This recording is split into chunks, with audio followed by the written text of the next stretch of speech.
Hey there, welcome to episode 426 of the Find Your Food Voice podcast. Today we have a special letter episode with guest Deb Benfield.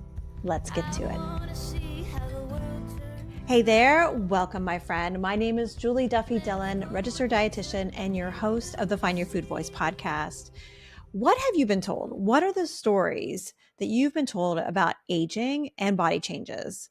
This is a really important part of life, right? And all of us who have a body and are lucky enough to live until old age, well, we're going to experience some changes.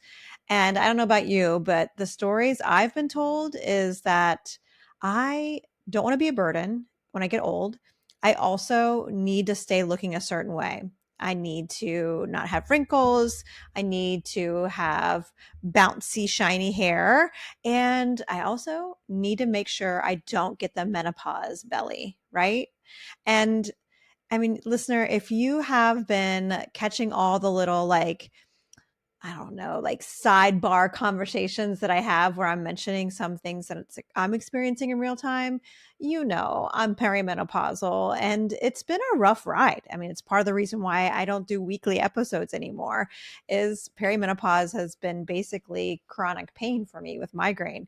But another part of the experience, just like everybody else, going through changes in how my body is shaped and many other things. So I am so lucky to have people in my life that have been able to continue to bring the discussion and also just people who are living their life trying to bring about as much body liberation to everybody as possible.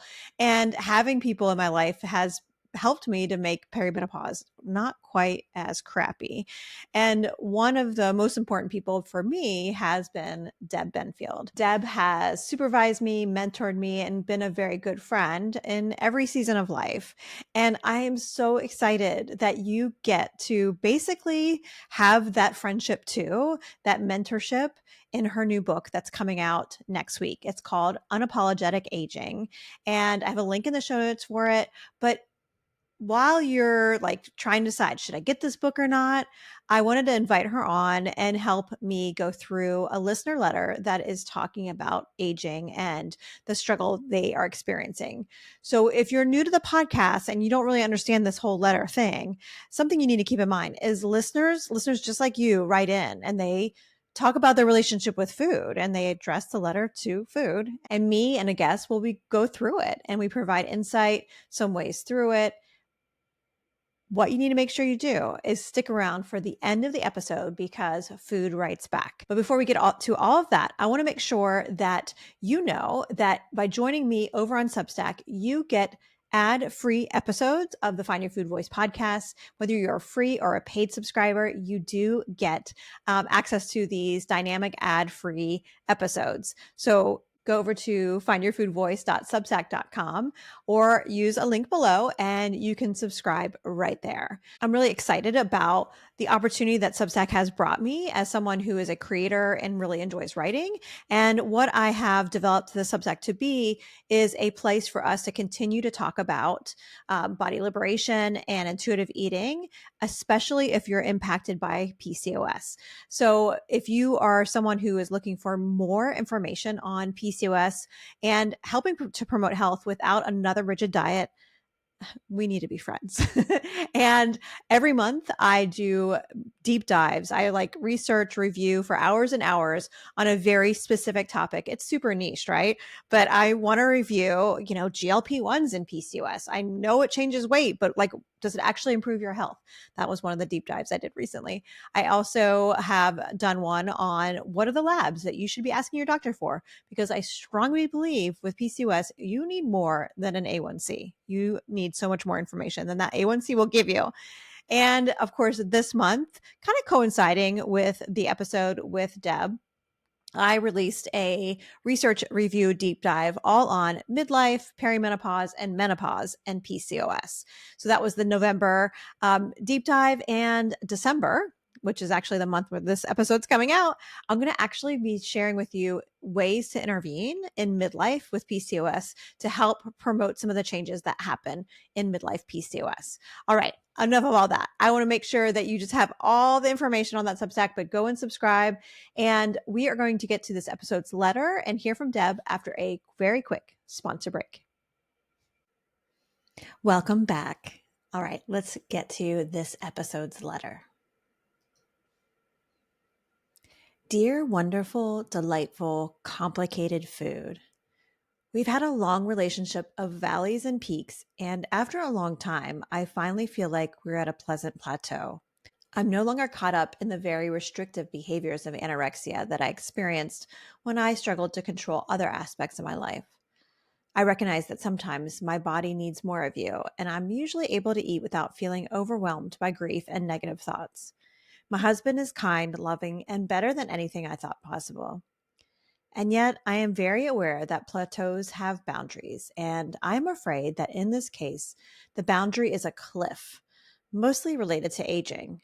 I have almost always been in a fat body, but about 7 years ago, through severe restriction, I was small enough to shop in a straight size store for the first time since I was a freshman in high school. As nice as the compliments were, I was harming myself and my relationship with you.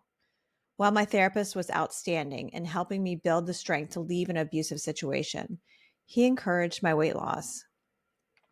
Leaving abuse meant a new career, and while I never planned to be in healthcare, that is where I found myself. I work in long-term care, and every day I listen to the fat-phobic opinions of the medical community. In the last 5 years, I have regained all the weight I lost and more. At work, I am always the fattest person in the room. I try to tune out water cooler discussions of their personal diets, but when we discuss patient health, I am overwhelmed. Two patients can have generally equal diagnoses, symptoms, and test results, but what if one is fat, their situation is blamed on their weight, and pain is nearly always reduced to, if they would lose X pounds, they wouldn't be in pain. I've also had some health setbacks in these recent years. I am now disabled and experience chronic pain. I was finally diagnosed with PCOS after 26 years since my first period, and I had to stop the medication that helped regulate it because of potentially deadly side effects. I know that because of PCOS, my food needs are different from others, and that I experience hunger, fullness, and cravings differently. Food, I'm afraid that when I am older and need more medical care, they will not be able to see past the numbers on the scale. I'm afraid that if I ever need residential health care, my nutrition needs will not be met because I will be served the same thing as everyone else on their schedules, according to rules made by bureaucrats. We have worked so hard to get to this place, and I'm afraid that the medical community is going to destroy that. I fear that they will not care if restriction makes my hair fall out again, as long as my waist gets smaller. Please help me find ways to stay on good terms with you while advocating for myself within a fat-phobic system. Sincerely, allied health worker in need of an ally. All right, listener, I want to tell you a few things about my good friend and colleague, Deb Benfield, before we bring her on. Deb is a nutrition therapist, yoga teacher, and author who helps people in midlife and beyond mend their relationships with food and their body. Through her online groups and membership and her upcoming book, Unapologetic Aging, she's challenging diet culture and ageism with a message of nourishment, body respect, and liberation. All right, listener, let's hear from Deb. Hey, Deb. Hello, Julie and your people. We all say hello, thank you. I'm so glad we have a chance to connect and spend some time with this letter. So, did you get a chance to read it? I did, and I really appreciate you inviting me and this conversation around ageism and menopause. We have lots to talk about. Yeah, I appreciated what was going on in this woman's story. Yeah. Well, let's start there because, I was trying to piece together from the letter how old this person is. And because they said that the guy got diagnosed with PCOS 26 years after their first period. And it seems like the PCOS diagnosis hasn't been that long. So I think they're in their 40s, somewhere in there. Yeah. So maybe almost midlife. And that's an Right. area like midlife plus is your area that you've been Yes. spending so much Yeah. time on. Yes. Yeah. So what is this note getting into? What's coming up for you when you read it? Well, I feel like there was some fear of aging that was Mm-hmm. clear to me. And I think that's a lot that we can talk about, because there is this internalized ageism that creates these fears about what it can be like to be older in any kind of body. And then you add to that the story that she has about her weight jumping up and down and Mm-hmm. entering this time in her life fearing that she's going to have both of these issues, that she will need to advocate for herself in healthcare and other parts of her life, which is a very common phenomenon. The way that your body changing in midlife triggers, like, uh-oh, I am getting older now, and that's when all the ageism starts to bubble up, and really Mm-hmm. starting Mm-hmm. to help her recognize that her stories about being older are the problem way more than her actual body changes are. Oh, I that's think that would give important. her I think that would give her a lot of relief if she could externalize this and look at it as, like, oppression, as Mm-hmm. messages from systems that have told her her body is a problem that she needs to be working hard on controlling.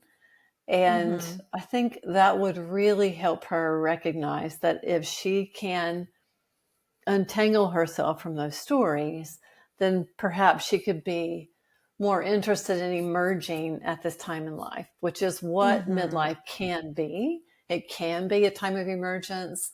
And this whole chapter of your life is so precious, because in midlife you recognize the fact very clearly that you don't have that much time. You don't have as much time as you have an awareness of how finite time is. So it helps Yeah. you Yeah. clarify your values. And I think that would help Mm-hmm. her so much if I could Yeah. just help her separate her fears from the story she's inherited. Yeah, because okay, so something that I want to like put some like almost pins on a map for us is the fear of aging and then the emerging. Like, and I could see how they can kind of, by having the fear be so big, it can block us from even the possibility of like these positive changes that are coming next, or just even or positive or even neutral. Like, because so much of I know I think about the stories I've been told about aging. And maybe that's where we Mm-hmm. can go next is like, what are the stories that we Mm-hmm. are told? And I think the reason why I think I want to go down that path is because this is something because of like how we've been taught to talk about getting old that we're not supposed to talk about it. Like I think about Mm-hmm. um, women in my life who are um, in their 70s, 80s, like to, and even people in my age group in my 50s, like people don't want to even say their age, like if there's like this, we don't name it, we don't talk about it, we pretend it's not happening, and For so sure. yeah, like let's talk about the fear and name it, because I think there's something really powerful about like exposing as a Mm-hmm. story, Mm-hmm. like you said, like Mm-hmm. it's a story It we've is been a story. told. I would Yeah, where should we start? imagine Well, I would imagine the people in your audience have already started to get curious about the stories they carry about fatness and about, like, their biases against fat bodies, including fat on their bodies. And once you can do that, it's the same exact process. It's the same recognizing that you have come to believe that younger and young appearing is always better, and Mm-hmm. older and appearing older is always bad. Very much like thin is always good and fat is always bad. I mean, that Mm-hmm. binary is helpful. And once you see how you've bought that, then you can start to recognize that you say things and hear things like, oh, you haven't changed one bit, you haven't aged a bit, as like this big compliment, which Yeah. exposes how like looking younger is the goal. Very much like, oh, you look great if you lost weight. That automatic assumption that younger and thinner are the goal. Appearing to Yeah. be younger and appearing to be thinner is the goal. And once you can extricate yourself from that social narrative, you can recognize that, oh, maybe older doesn't have to mean decline and like things that are scary. Maybe being older actually brings some just reality. It just is. I mean, that's my goal first, is just to get, this is just what is, some acceptance of what is. Yeah. Yeah. And then perhaps look at the, like, actually there are benefits in our lives. Yes. But when you said like people your age, I just want to also say one of the things that I have been really surprised by, I've been doing this work since I turned 60. I'll be 67 next month.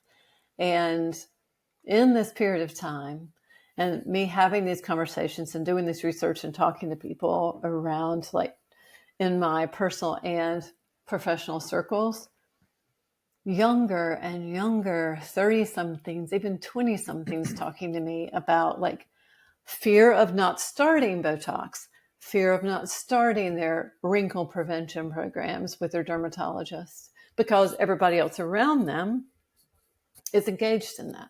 So what does that mean? Does that leave them out? Does that mean they're no longer relevant, which I think is at the core of many of the fears around being older, is like loss of social collateral, loss of like relevance in the conversation, whatever it is. And there's grasping around relevance. There's grasping around, yeah, you can feel it in yourself and others. There's lots of grasping energy around. You want to appear to be like still hip, which is what thinness does in our culture. It's so interesting. It is. And I have so many things I'm thinking about with this. So let me start with one piece of this that may not be for every listener, but I'm thinking about some listeners may appreciate what I'm saying. And I'm hoping it kind of helps just to help some extra pauses in the conversation about aging. Is that so much of what we're talking about sounds a lot like the work that I did as I started to identify my own anti-fat bias and starting to be like, wait, what are the stories I've been told about body size and shape, and how does that relate to other systems of oppression? And because, I mean, you and I are friends, like we know each other. So I've been talking to you about this for a long time. And I feel really like grateful that you've been a mentor for me to help me to appreciate the layers of ageism in there too.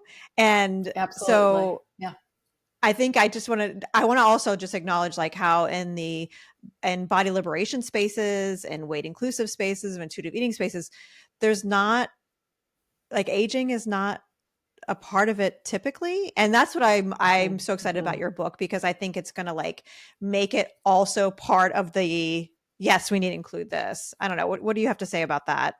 I sure hope so. Oh, when I first started, that was one of our biggest issues, is that the pro-aging, there is a pro-aging conversation and movement, and that movement is very weight-centric and has next to no body diversity. I also think about how it's very ableist too. Absolutely. Absolutely. Thank you. Because it's hard to tell those parts sometimes. It's important to discern which is which, and sometimes both. Yeah. And the body liberation conversation tends to not include aging. But when you bring it in, there's a lot of, oh, yeah, thank you for reminding us. There's a lot of welcoming in that. But in the Mm-hmm. pro-aging conversation, when I have interjected my concern about the lack of body diversity and can we not make it the same body ideal, the same thinness, just with letting your hair get gray, Yes. but still really focused on, all of the Seriously, because huge diet culture. But what do we think about?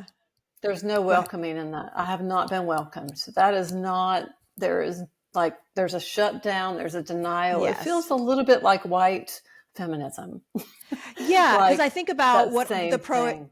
the pro aging space to me, when I think about it, I mean, the visual I get is a thin white woman in a yoga Mm-hmm. pose, like doing the Mm-hmm. namaste That's kind of, it. and with Yep. straight gray white Yep. hair that Precisely. looks very like a great blowout. And she has some wrinkles, but like an acceptable amount of wrinkles, and like things like that. So this kind of ties into in my brain flow to something else that I was thinking about when you were talking about, and you used the word relevance. And for me, that like hit me really hard because I can remember, and actually, let me say this again too. The part of the aging conversation and why I think it's something really important to talk about, but also it's an opportunity for thin white women, especially because it's kind of going to be one of the first times that they're experiencing some oppressive systems outside of being a woman, but still, like as white women, Mm-hmm. we really are navigating things quite easily.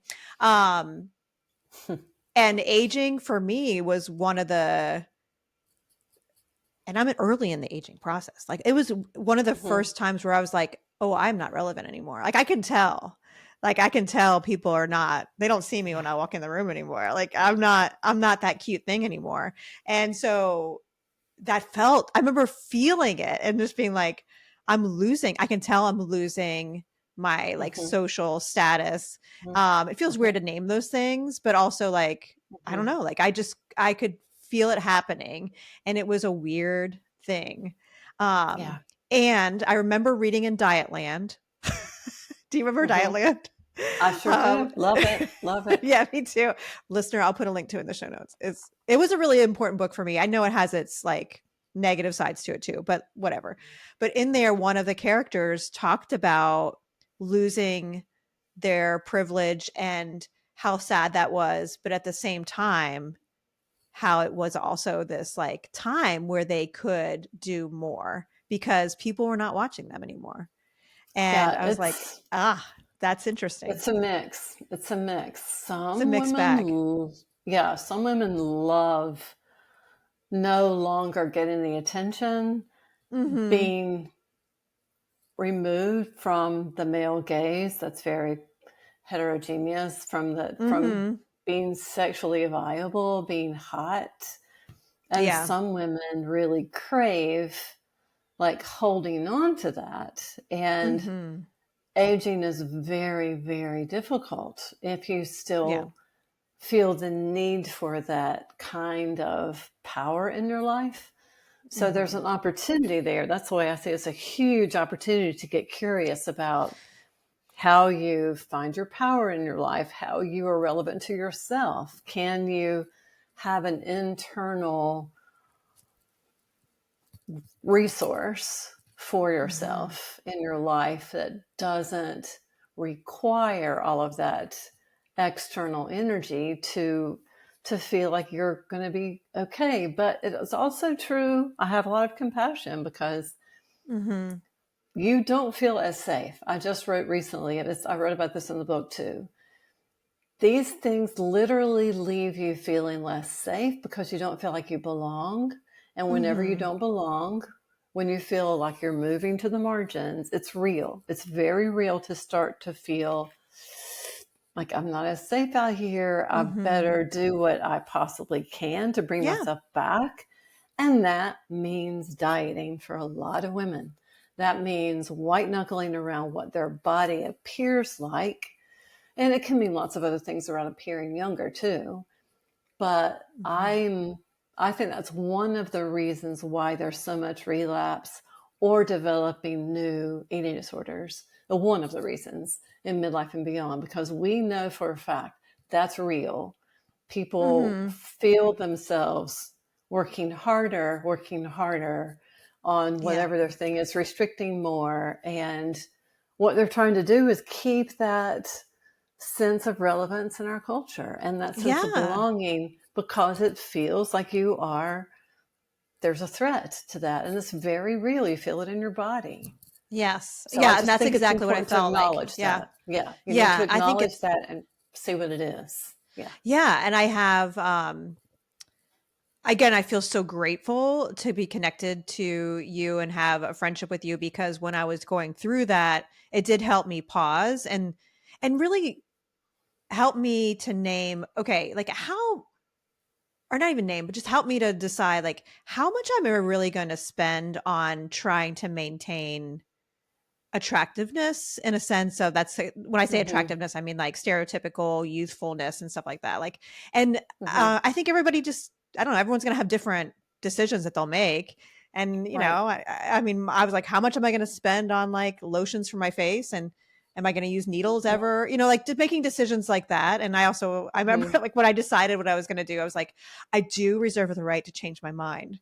I remember even before I got divorced, I remember even saying like, I reserve the right to decide to cover my gray if I ever get divorced. But then when I got Mm-hmm. divorced, I was like, nah, I'm Yeah. gonna keep it. Um, Yeah. but with that all being said, um, I think there's so much nuance in it. And Yes. I also can appreciate there's like, as I'm going through it, I have so much compassion for people as they're starting to experience aging, and like almost like rooting for them. I don't know if you experience that. I'm Mm-hmm. like, come on, Oh, you can get through absolutely. it. Yeah. Absolutely. Yeah, just really returning to like upholding that body autonomy is very important. I Yes. want everybody to feel like they Yes. can choose whatever they need to choose, because I truly get and understand that I have a lot of privilege in my life. I have straight size body privilege, able body privilege, white, so many privileges. So I don't know what it's like. I Hmm. understand the Right. fact that people that feel already on the margins are going to be a little bit, they're going to be affected by the aging process differently. There may be more Hmm. fear and anxiety about that too. And I just Yes. honor that. Yeah. And It's that makes me important. think about this letter writer talking about their experiences in healthcare Yes. and Yes. witnessing Ooh. how shitty, frankly, Yes. um, for healthcare providers, the medical system. We already Mm-hmm. know that there's like so much bias on body size. And Mm-hmm. and this reminds me a lot of the work of Deb Regard, who often talked about bringing up body size and ableism and making sure like that we can connect them quickly, because I can see how in like long-term care, residential facilities, or just navigating healthcare as a higher weight older person, how Mm-hmm. Mm-hmm. they're going to experience so much stigma, especially from the ableist kind of point of view. um Yes. can we unpack a little bit on like ableism and aging? I don't know where even to start, but what comes to mind Yeah, for you? I just want to validate what you just said, because I have countless clients in my career who have been healthcare providers and Hmm. feeling very much like they need to be on guard when they're at work with other healthcare providers, because that is the absolute worst place for them, and their need to set boundaries and protect their growth and Hmm. their recovery process, because it's so just the norm. It's just the norm to have bias against older, less able, larger, probably also Black and other Hmm. brown. And the list is long. The list is The list is long. long. Yeah, and the older one Yes. gets, the more Yes. that's going to be Yes. added. And for some people, they've had it this Absolutely. whole life, right? So it's just Yes. another. And so I think that's another reason to have compassion for folks who choose Mm-hmm. different ways to navigate the Sure. aging process, like Botox and Sure. plastic surgery. Like, yeah, Absolutely. it's going to be easier for me to have gray hair than someone who's experiencing more oppression. I mean, that Right. I think about that a lot. Um, yeah. And the way that I think about my fear of aging, so much of it, of the story was losing the ability to take care of myself. And the older people in my life, I see how our world is not set up to include bodies who need help. It's just Yeah. not like, even like opening doors and things like that. Like, it's just not even set up. Mm-hmm. Yeah. Yeah.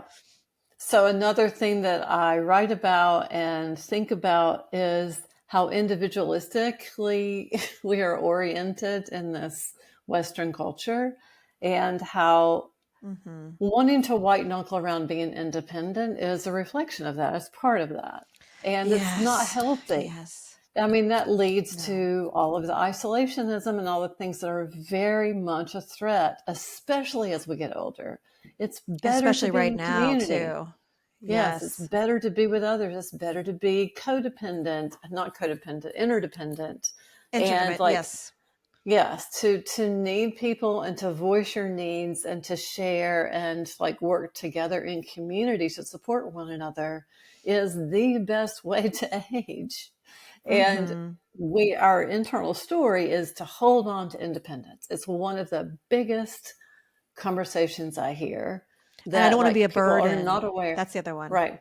People are not Mm-hmm. aware of how actually that's not very healthy to want to maintain your independence. Like, Mm-hmm. you've got Mm-hmm. to learn to be okay with asking for help. It's something I really practice in my life.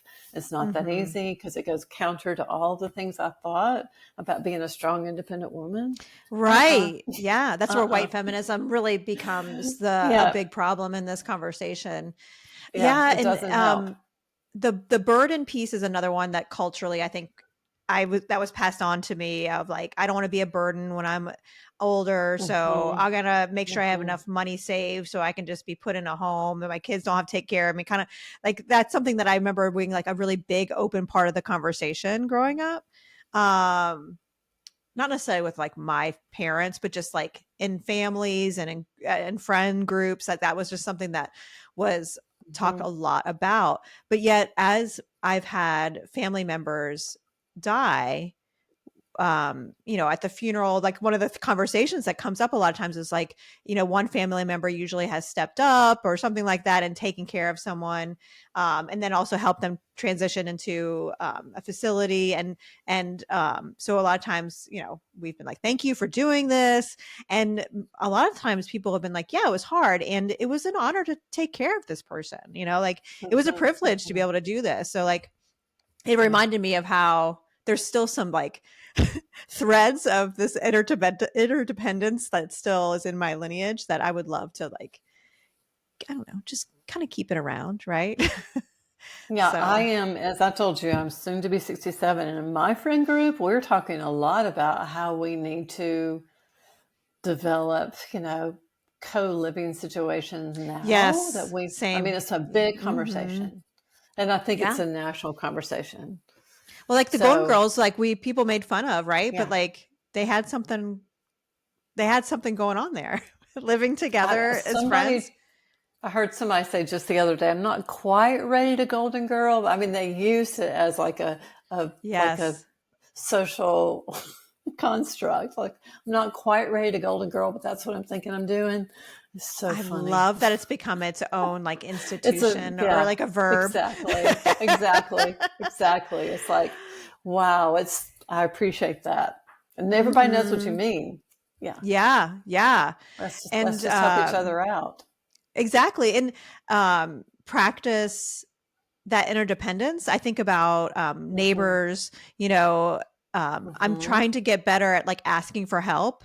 And Hmm. also not Hmm. being like overly like, thank you, thank you, thank you. Just like, thank you. And then, whenever someone else offers or asks for something to reciprocate, like Yeah. having that to be a part of the norms instead of let me pay you Yes. for this or something like that. But just, I don't Yeah. know. My neighborhood group, we've talked a lot about like, do we all need a lawnmower? No, I think only like one or two of us needs a lawnmower, and we can just like all like use it. Like we've done, Yeah. you know, Yeah. things Sounds like smart that. to me. I mean, economical. I mean, it seems like good for the environment, but also like it gets getting me used to depending on other people and Mm-hmm. them depending Mm-hmm. on me and just like normalizing it. Um, Yeah. I think there's so much to this conversation, and I know you've just spent the last 2 years writing about it in your book. Um, Yes. w- Tell us like about the book and how people can find it. The book is called Unapologetic Aging because what you said earlier, like way back, you said something about you hear people apologizing for their age, Mm-hmm. displaying shame about saying their age. So I try to say my age very Mm-hmm. easily and frequently. So the name of the book is Unapologetic Aging: How to Mend Your Relationship and Nourish and Mend Your Relationship with Your Body. And you can find it on my website, which is my name, deborahbenfield.com. I have a Substack with the same name, and I'm very active on Instagram, which is Aging Body Liberation. Oh, So wonderful. all the places. Yeah. Wonderful. I feel Coming like out we just December 16th. Oh, great. And so folks, by the time this is all edited and wrapped up with a bow, after I like do my little editing, it's going to be coming out like a week before. So Yeah, pre-orders are perfect. so important. So Yes, listener, yes. click the link in the show notes, pre-order it if you have the ability to do so. And I know on your Substack, you're basically going even deeper than the book too. So Yes, yeah. give Deb a subscribe over there or follow or whatever we do on Substack. I can't remember. Both. and and maybe after this airs, if we can like make our schedules align, I would love to do a Substack live too, just That'd be talking fun. about this episode because Yeah. like I think we have to wrap up because I mean I usually only record for 15 minutes and we're double that already. So we can Yes. continue it over at Substack, but I really appreciate you taking the time today to help me with this letter. Is there anything that we like left off that you wanted to include for this Yes. letter writer? Well, there's so much I want to say right now, but there are two things I'm just going to briefly say. The thing about this book that I think is really important to highlight is that Mm-hmm. I hear so many clients being frustrated with their mothers or grandmothers and Oh, how yeah. they talk about their own bodies or talk to their children about their eating and their bodies. And I feel like this book is a very helpful gift for people Mm-hmm. who are trying to bring their mothers into conversation, or aunties or sisters or grandmothers. It feels like, and I'm being very gender specific when I'm talking, but I did not write the book that way. I want the book to Mm-hmm. be for everybody. I tried not to just make it for women because I see more men in my practice and more gender Mm-hmm. nonconforming folks than ever. So Mm-hmm. this aging conversation is everybody's conversation. So that, and this menopause cold, Oh, totally yeah. out of control gold rush to me is really about ageism and Yes. anti-fat bias. That's really what Yes. it's about. Yeah. Yes. So let's just go straight in. I wish that all the menopause dollars was going into helping me with my menopause related or perimenopausal related migraine instead of like Mm, how to not have belly fat. I wish there was more because, this is something that yeah, like there's like all these different experiences that so many of us who are going through it are true. experiencing that are very uncomfortable. And yet Yeah, there's so very. much money and focus on just like how you're appearing. Yeah, absolutely. So Well, much thank you more. again. Thank you again. Yes. I Yeah. I appreciate you coming on and sharing your expertise with this letter, and I'm excited for everyone else to read the book cuz I've already read it and it's fucking fantastic. So, Thanks I'm for thinking about including me, Julie. all yes, and I'm like thinking about all the people who need to have this in their hands by Christmas. So, um that may be a Thank great you. gift idea. Hmm. Anyway, take care, Yes. Deb. Thank you. Bye bye. So there you have it. Listener, I hope you enjoyed this conversation with my good friend, Deb Benfield. I hope it helped you just to add some more nuance to your conversation and how you are connecting the dots with your own relationship with your body as you're going through life and the aging process. And be sure to check out all the links. We have links to Deb's book below and also her Substack, my Substack. And like I said, we're going to be planning a Substack live. So if you are already subscribed to my Substack, then you will get a notification once that is scheduled. And again, I encourage you to subscribe to my Substack because everyone who is a subscriber, whether you're paid or free subscriber, you do get episodes that do not include dynamic ads, which I think is a wonderful perk. And if you are a paid subscriber, you do also get monthly deep dives on PCOS related topics. And last month was GLP-1s. The month before was all the labs I recommend. And of course, in November, we had the menopause and midlife and PCOS. Thank you so much for joining me this week. Just know that we are going to have a new episode in 2 weeks with the team, and we're going to talk about what we envision a world that does not include diet culture. Because all we talk about is naming all of the negative stuff. Like, what would the utopia actually look like?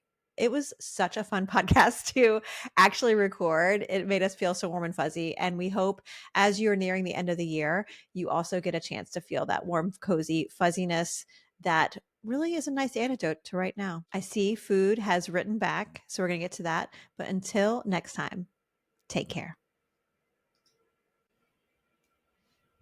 Dear allied health worker in need of an ally, you are seeing and feeling another way bodies are policed and told to conform.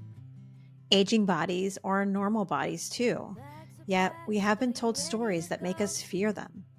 Even more, oppressive systems like ableism, racism, and anti-fat bias make aging not just about losing the male gaze, yet also losing safety. Examine the stories you've been told about aging. Decide which are true and which are just that, stories. Challenge your beliefs about aging and hold them together with your values. Give yourself compassion as you take these next steps, and we hope you allow as many people as you can hold you up as you make your movement forward. Love, food.